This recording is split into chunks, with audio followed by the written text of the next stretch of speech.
Hola amigos, vamos a grabar el segundo video sobre la escuela de Frankfurt. Estamos a 22 de junio, sábado del año 2024. Yo estoy en la ciudad de Madrid, donde son las 20:30, es decir, las 8:30 de la tarde. Todavía hay claridad y luz del sol. Ayer fue, por cierto, el día más largo del año. Es decir, que hoy es el segundo día más largo del año. Bueno, la escuela de Frankfurt. Algo súper interesante.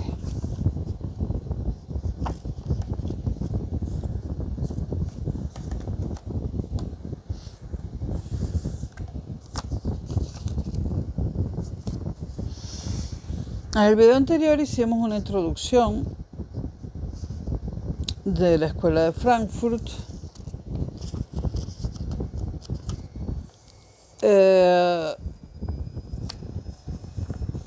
Y ahora seguimos.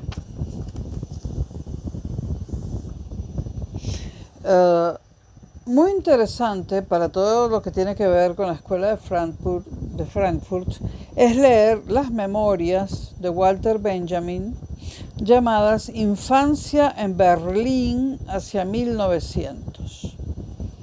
Este es un libro muy interesante, ¿no? Autobiográfico, ¿no? Donde él habla sobre todo de su infancia, de una infancia en una situación económica muy buena. Porque Walter Benjamin era hijo de judíos bien acomodados, como en esa época había tantos en Alemania. En el video anterior ya comenté que murió trágicamente a la edad de 48 años en 1940, suicidándose con veneno en la ciudad de Portbou, en Cataluña, creyendo que todavía estaba en Francia y creyendo que el ejército nazi le iba a dar alcance. Obras importantes de Walter Benjamin. Su libro de 1928, llamado Calle de Dirección Única, publicado un poco antes de la creación de la Escuela de Frankfurt, y su libro de 1936, este sí muchísimo más importante, La obra de arte en la era de la reproducción técnica.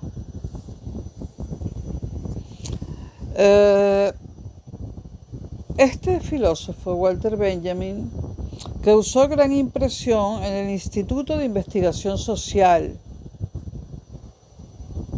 que comúnmente llamamos Escuela de Frankfurt. Alguna gente lo llama también Instituto de Investigación Marxista.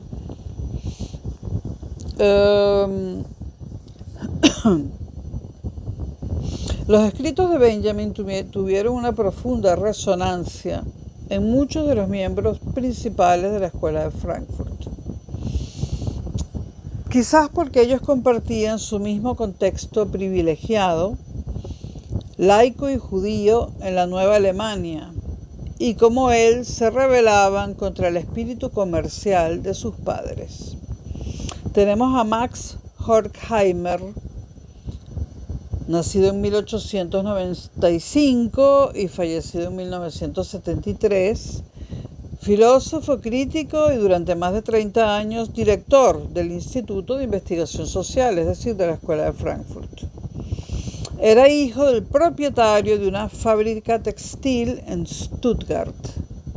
Tenemos a Herbert Marcuse, muy famoso en Latinoamérica, porque a los que en Latinoamérica teníamos 18, 20 años de edad, se nos hacía leer algunos libros de Herbert Marcuse. Herbert Marcuse nace en 1898 y muere en 1979. filósofo político y preferido del estudiantado radical de la época de los 60. Era hijo de un acaudalado hombre de negocios berlinés y se crió como un joven de clase media alta en una familia judía integrada en la sociedad alemana. Tenemos también a Friedrich Pollock, nacido en 1894, fallecido en 1970. El padre de este sociólogo y filósofo triunfó en los negocios como propietario de una fábrica de cuero en Friburgo de Brisgovia. Tenemos también ya lo hemos mencionado, a Theodor Wiesengrund Adorno. Teodoro Adorno, nacido en 1903, fallecido en 1969, ¿no?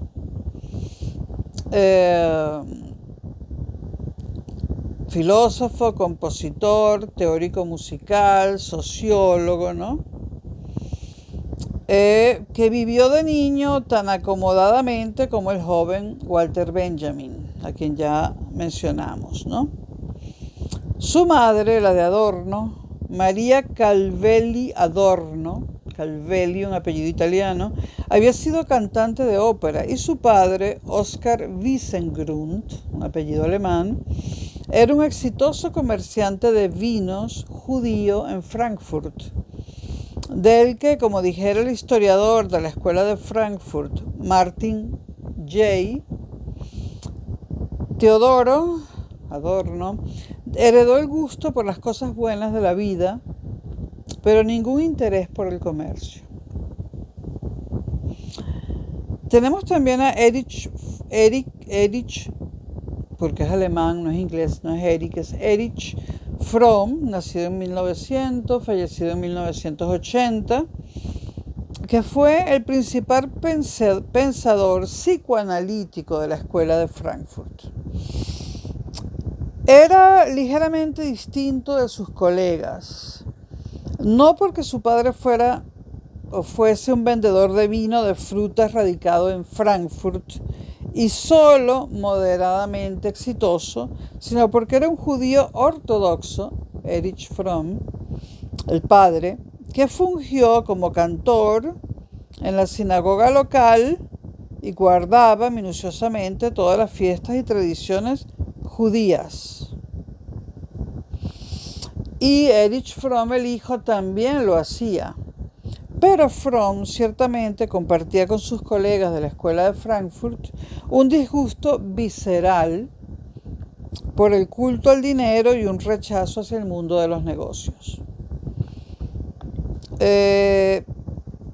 Henrik Grossman, quizás no tan conocido, nacido en 1881 y muerto en 1950, en cierto punto fue el principal economista de la escuela de Frankfurt.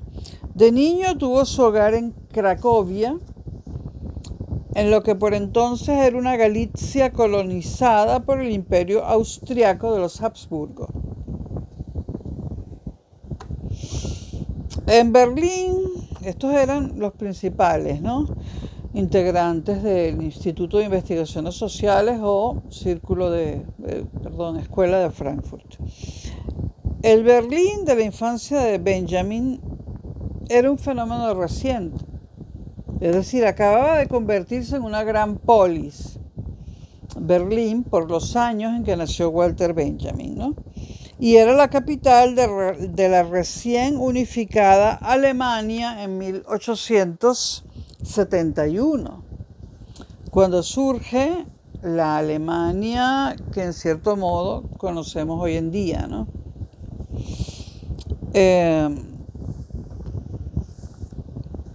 En la filosofía idealista alemana, esa corriente del pensamiento filosófico llamada idealismo, la fe en el progreso se sustentaba en el desarrollo dialéctico, histórico del espíritu. Pero aquella fantasía historicista borraba todos los elementos del pasado que no encajaban en el relato. Esto pensaba Walter Benjamin. La tarea de Benjamin era recobrar lo que los vencedores consignaban al olvido. Hablaba Benjamin de una nueva metodología dialéctica de la historia. Para esta metodología, el presente se obsesiona con las ruinas del pasado, con los mismos detritus que el capitalismo había procurado borrar de la historia. Estamos hablando de Benjamin.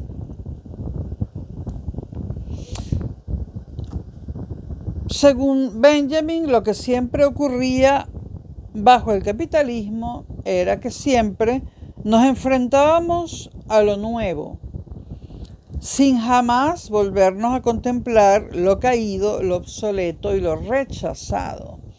Y yo creo que actualmente seguimos haciendo esto, olvidarnos de lo nuevo y contemplar lo caído, lo obsoleto y lo rechazado. Un ejemplo, porque el consumo masivo es fundamental para el pensamiento de la Escuela de Frankfurt. Hace unos meses estuvo una amiga en mi casa, una hormiga, es que con el calor, bueno, hace unos meses, esos son unos pantalones cortos, hace unos meses estuvo una amiga en mi casa y mirando mi pequeña colección de CDs, o de CDs, como se dice en España, me dice, pero eso ya no se compra. Ahora se compran las canciones y las oyes en el móvil. Ahora se compra, claro, un archivo musical. Es decir, ella rechaza totalmente, ella tiró los discos compactos. Hay que estar con lo nuevo, ¿no? Sin embargo, los acetatos han regresado, ¿no? Pero con precios siempre fueron caros, pero esta vez está el famoso vintage. Pero el vintage es un engaño, ¿no? Es el supuesto regreso de cosas de consumo masivo y algunas de consumo duradero, el supuesto regreso de cosas de los años 50, 60 del siglo pasado, pero realmente son cosas nuevas, con apariencia de viejas, ¿no?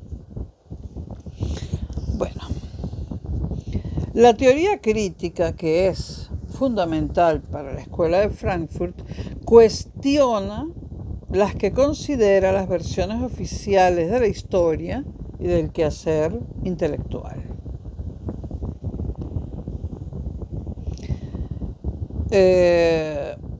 Siguiendo con Benjamin,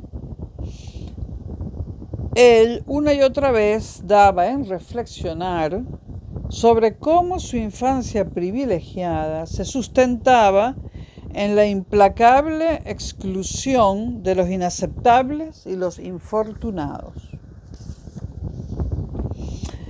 En Crónica de Berlín, libro de Benjamin, hay una serie de artículos periodísticos de la década de 1920 anteriores a su libro Infancia en Berlín.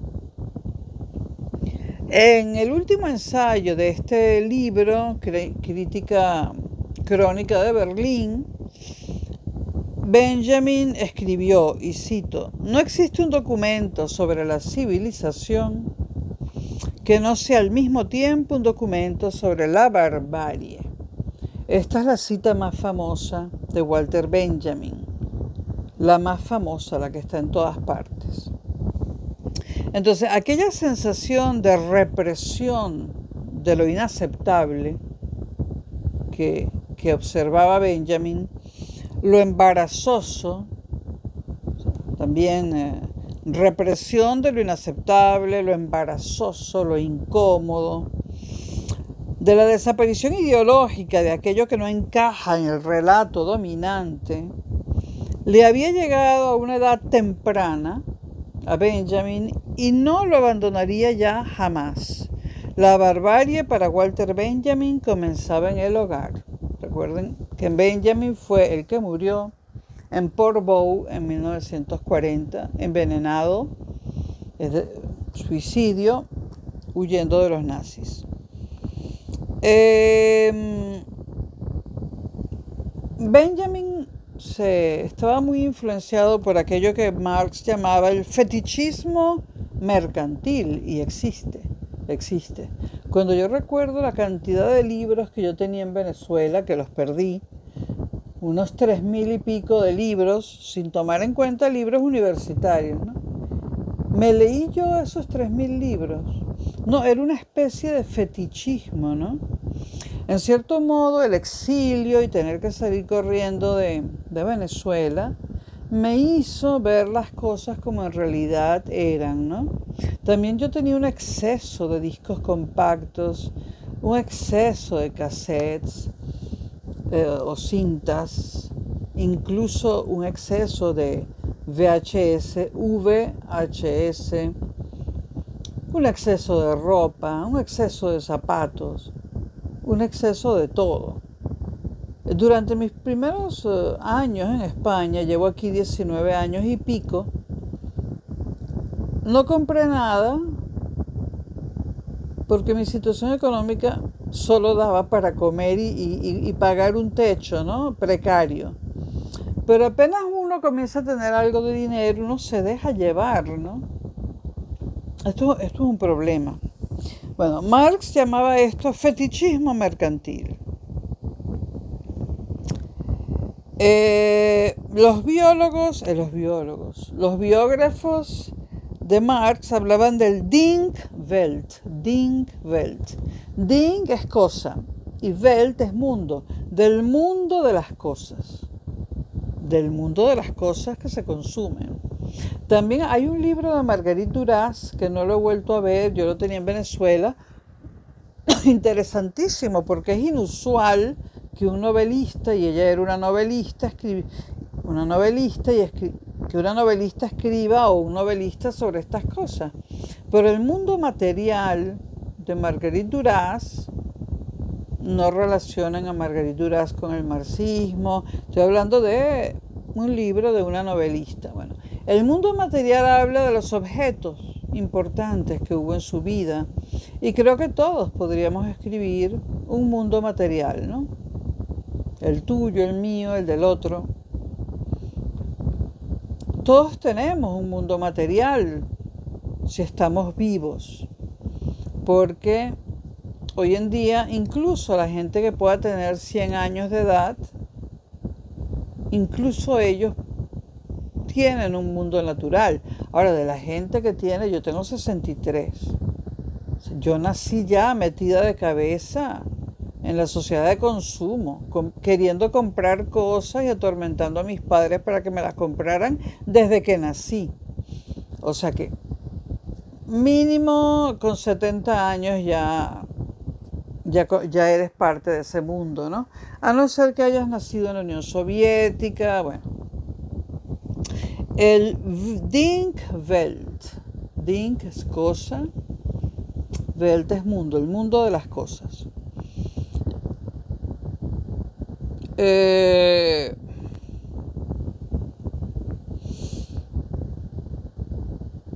Cuando los pensadores de la Escuela de Frankfurt y otros destacados marxistas como Georgi Lukács analizaron la naturaleza de la cosificación bajo el capitalismo, les preocupaba que las personas, igual que los cubiertos, pudieran convertirse en mercancía, obligados a inclinarse ante el principio devorador del intercambio, deshumanizados e infinitamente reemplazables por artículos de valor equivalente. Este pensamiento lúcido mortificaba a los integrantes de la Escuela de Frankfurt y a otros filósofos y pensadores que pululaban alrededor de la Escuela de Frankfurt. Ahora, ¿qué necesidad específica animó a Walter Benjamin en 1932 a escribir acerca de su infancia durante el fin de siglo? Se dice, por ahí tengo una biografía de Benjamin escrita por un catedrático de la Universidad de Valencia, Comunidad Valenciana, España.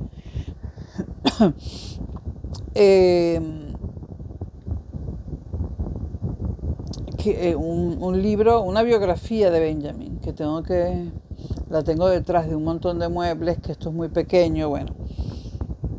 Benjamin escribe sobre su infancia porque de alguna forma tuvo un presentimiento de que todo eso, el Berlín donde él nació, la Europa donde él nació, no solo Alemania, de que todo eso se iba a acabar y a lo mejor también su vida iba a acabar antes de tiempo, ¿no? Y quizás por eso, dicen muchos biógrafos, le dio en 1932 por escribir acerca de su infancia en Berlín.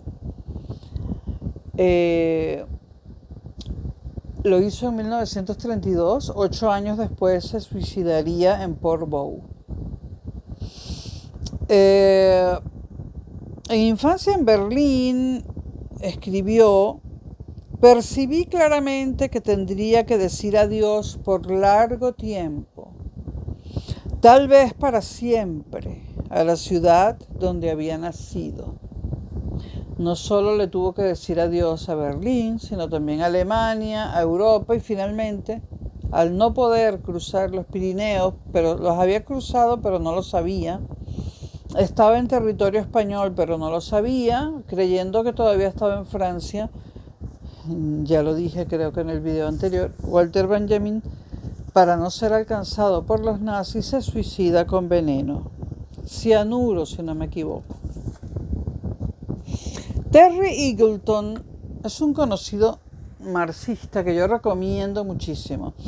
Tiene muchísimos libros, pero hay uno llamado Ideología, así de plano, Ideología, que es un libro que creo que todo filósofo debe haber leído y toda persona interesada por el pensamiento humano debería haber leído, pero es ineludible para los filósofos, sociólogos y yo diría que también para los psicoanalistas, ¿no? Bueno, Terry Eagleton, además de ser un crítico marxista, también es un estudioso de Benjamin. Y voy a citar a Eagleton.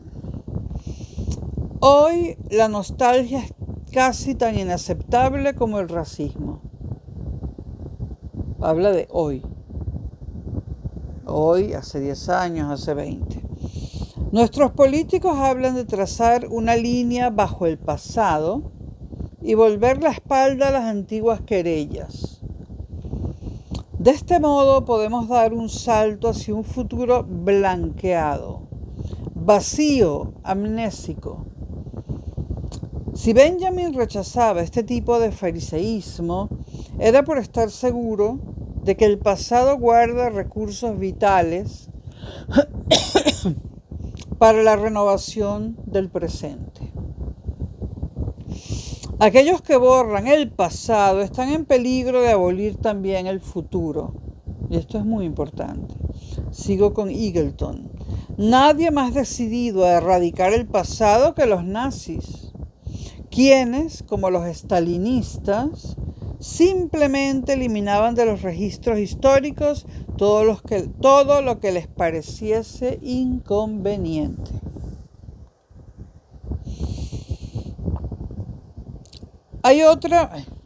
Benjamin es una figura muy interesante y tiene muchos biógrafos. Hay otra biógrafa de Benjamin llamada Esther Leslie, y ella dice que la memoria, o sea, el pasado, la memoria actualiza el presente. Esto es una frase muy importante, escrita por Esther Leslie. La memoria actualiza el presente. Yo estoy convencida de ello, es que yo estoy altamente psicoanalizada, etcétera, ¿no? tengo una tesis sobre Freud, pero estoy convencida de que la memoria actualiza el presente, por decirlo en palabras de Esther Leslie, que no la quiero plagiar, ¿eh? Benjamin tiene otro libro llamado Libro de los Pasajes, ¿no? Donde habla de un ahora de la reconocibilidad. Un ahora de la reconocibilidad, ¿no? Como si la significación de las cosas largo tiempo enterradas solo pudiera reconocerse mucho después. Esto es una idea muy interesante. Uno de los autores favoritos de Benjamin, y no podía ser de otra manera, fue Marcel Proust, con su famoso libro de 9 tomos o 7, dependiendo de la versión que compren. Ahora he visto unas versiones en tapadura que reúnen varios libros, entonces varios volúmenes, entonces se puede encontrar en 2 o 3 volúmenes, pero no son fácilmente manipulables como artefactos, ¿no? Y además hay que tomar en cuenta a los traductores. Yo recomiendo a quien quiera leer, si es que no lo ha leído todavía, lo cual es casi que un pecado, no es un pecado. Yo recomiendo la traducción al español que edita Alianza Editorial de Bolsillo. Si quieren leer En busca del tiempo perdido de Proust, A la recherche du temps perdu. Es muy fácil de leer en francés. No se necesita un conocimiento perfecto del francés para entenderlo. Yo recuerdo que yo lo leí en español, pero tenía al lado también el original francés, publicado por este editorial de bolsillo francesa que lo saca uno de tantos apuros por lo barata que es. Ahora he olvidado el nombre. Bueno, en todo caso, livres de poche, libros de bolsillo franceses. Hay varios. Francia es muy conocida porque prácticamente tiene todo metido en libros de bolsillo, lo cual permite leer a quienes no tienen dinero, aunque hay bibliotecas, pero si quieres tener el libro. Yo recomiendo, por supuesto, la versión de bolsillo de Gallimard, porque Gallimard tiene los mejores traductores. Bueno, entonces, uno de los autores favoritos de Benjamin es Marcel Proust. En busca del tiempo perdido es una obra donde se bucea, por decirlo así, en el pasado, se navega en el pasado. Y por supuesto esto, para Benjamin, a quien le preocupaba el olvido del pasado, tenía que ser muy importante, ¿no? En particular, a Benjamin le interesaba una escena en una habitación al comienzo de A la recherche, al comienzo de En busca del tiempo perdido, en la que otro niño privilegiado, por supuesto Marcel Proust era ese niño privilegiado, ¿no? La En busca del tiempo perdido es una obra autobiográfica, en la que otro niño privilegiado, el neurótico judío también, victoriano y obsesivo Marcel Proust, espera el beso de buenas noches de su amada madre. Esa escena que de alguna forma Benjamin reproduce, pero en su caso, en un despertar de su niñez en Berlín, le interesaba mucho a Benjamin. Benjamin tiene un ensayo llamado La imagen de Proust, donde escribió: sabemos que en su obra Proust no describía la vida como era en realidad, sino una vida tal como la recordaba aquel que la había vivido realmente. Y es que según Freud, nosotros continuamente estamos eh, interpretando nuestro propio yo. Hay una continua interpretación del yo que se hace automáticamente, ¿no? Y este reinterpretar que el yo hace de forma automática hace que cambiemos el pasado. Pero ¿para qué cambiamos el pasado de forma inconsciente? Porque lo hace todo el mundo, para hacerlo soportable. Ahora, ¿qué pasa cuando este mecanismo, y esto es Freud total, cuando este mecanismo automático, ajeno a nuestra voluntad de reinterpretar el yo continuamente, qué pasa cuando este mecanismo se paraliza? Que uno cae enfermo y uno termina en un diván de psicoanalista. Porque no reinterpretar el yo de forma continua te lleva a la locura. Entonces, esto me sucedió a mí, muy joven, pero hoy en día, con la edad que tengo, agradezco haberme enfermado de tal forma durante tantísimos años, porque viví la experiencia del psicoanálisis, estudié filosofía cuando ya era adulta, hice una tesis sobre Freud y sobre todo, claro, la cuestión con aquellos que necesitamos a partir de cierto momento de nuestras vidas reinterpretar el yo continuamente, pero de forma consciente. Por eso el psicoanálisis muchas veces fracasa, porque la gente no quiere concientizar cosas horribles. Y todos tenemos cosas horribles que esconder, ¿no? Entonces, el problema es que lo hacemos de forma consciente. Y le damos otra interpretación a aquello que nos molesta y que nos tortura. Pero yo agradezco, en mi caso, que sea así. Entonces, Benjamin, bueno, repito la cita de Benjamin. Sabemos que en su obra Proust no describía la vida como era en realidad, sino una vida tal como la recordaba aquel que la había vivido realmente. E incluso esta afirmación resulta imprecisa y demasiado tosca. Continúa Benjamin. Pues lo importante para el autor de los recuerdos, es decir, para Proust, no es aquello que experimentó, sino el tejido de su memoria, la tela de Penélope de la reminiscencia. Cierro las comillas y dejo de citar a Benjamin. Walter Benjamin se apodera así del concepto proustiano de mémoire involontaire, memoria involuntaria, ¿no? Donde opera la reminiscencia espontánea, es decir, en términos freudianos, la reinterpretación continua del yo, en contraste con la reminiscencia deliberada de la mémoire volontaire. Esto es una comparación que hace Benjamin. La mémoire volontaire es la reinterpretación consciente del yo a través de el mecanismo psicoanalítico.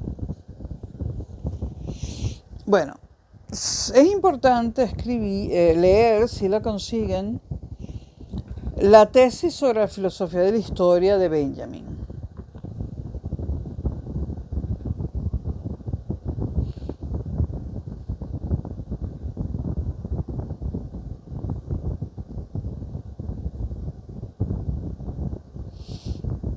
Bueno, Benjamin, para ese proyecto de tesis sobre la filosofía de la historia, se inspiró en la obra de Proust, que también era judío, ¿no? Pero se inspiró en la obra de Proust a su manera. Por supuesto, estos videos son pinceladas, y en concreto este es una pincelada sobre Walter Benjamin. Al que le interese Walter Benjamin tiene que acudir a su obra y a alguna biografía. Casi todas son muy extensas. Teodor Adorno, años después, escribiría acerca de la potencia de los objetos. Recuerden que estábamos hablando del mundo de las cosas hace un rato. De cómo la investidura libidinal de nuestro apogeo por un ser amado puede transformarse al apogeo por los objetos no humanos. Y esto sucede y es grave, que tú cambies el apego por los seres humanos por el apego a los objetos. Y sucede. El actual director, que ya lo mencionamos en el video anterior, creo, de la Escuela de Frankfurt, Axel Honneth, escribió acerca de la argumentación de Theodor Adorno en su ensayo Reificación. Ahora voy a citar a Adorno. Mientras más actitudes de segunda persona puede un sujeto atribuir al mismo objeto en el curso de su investidura libidinal, más rico en aspectos parecerá este objeto en su realidad objetiva.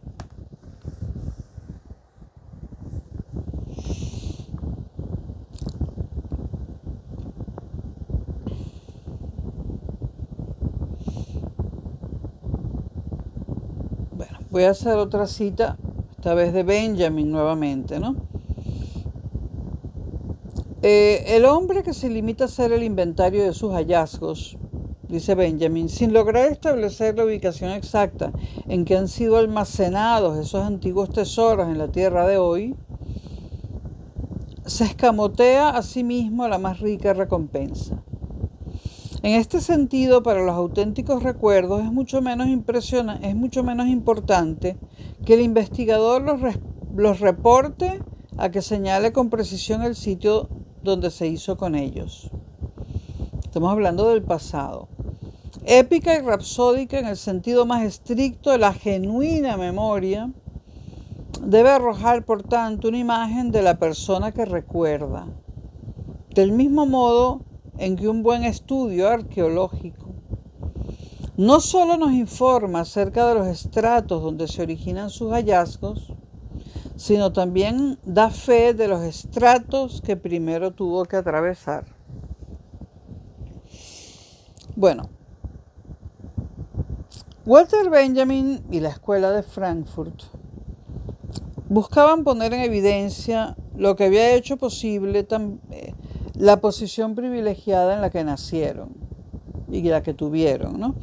Al desarrollar el movimiento intelectual multidisciplinario llamado teoría crítica, el logro más importante de la Escuela de Frankfurt, la teoría crítica, también pusieron en entredicho los valores con los que comulgaban sus padres. T.J. Clarke reseñó el libro de los pasajes de Benjamin, incompleto y publicado póstumamente. Y sobre la obra de Clarke y el libro de los pasajes se volverá en los próximos videos. Voy a dejar este video hasta aquí para que no sean tan largos.